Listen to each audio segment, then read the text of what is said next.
On est à Monceau-sur-l'Ordogne, une petite commune en Basse-Corrèze. Je suis installé avec mon frère et mon père. Mon frère s'est installé en 2000 à peu près, et mon père 30 ans avant. Et donc moi je me suis installé en 2007. En fait l'objectif c'est d'arriver à vivre comme il faut de notre métier. Du coup on s'est dit qu'on allait faire beaucoup de vaudelais, donc c'est beaucoup plus de boulot. Du coup on a aménagé une salle de TT qui permet de gagner énormément de temps et notamment de prendre du temps libre ensuite. Voilà, donc on a 120 mères limousines. L'an dernier on a fait un petit peu moins de 100 vaudelais et on a 7 laitières aujourd'hui pour complémenter les vaudelais. Donc là dans quelques instants on va rentrer les limousines, les veaux vont téter, on va distribuer le lait des laitières aux veaux en complément du lait de leur mère. Donc c'est en salle de tété alternée.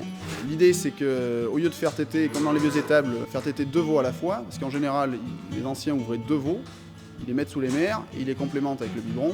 Vous ne pouvez pas en ouvrir plus parce que c'est difficile à surveiller. Là on fait téter 14 veaux à la fois, soit 28 veaux. Ça veut dire qu'on gagne un temps considérable, quoi. Quand à l'étable, pour faire téter 15 veaux, mon père met 1 heure, 1 heure et demie, je vous dis, nous, on va mettre le même temps pour faire téter le double.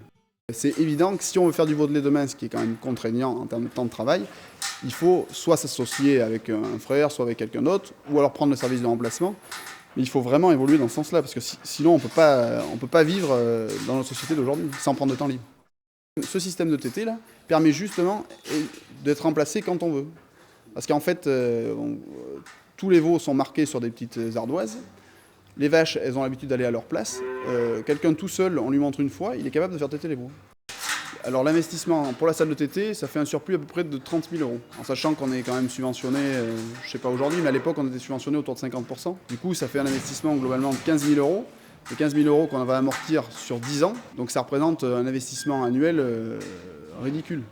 Et aujourd'hui, je pense que c'est important de dire aux jeunes qu'il faut peut-être mieux investir dans des systèmes de bâtiments spécialisés où on va vraiment là gagner de l'argent plutôt que d'acheter des tracteurs ou du matériel autre qui va coûter les yeux de la tête et qui ne va pas forcément être rentabilisé rapidement.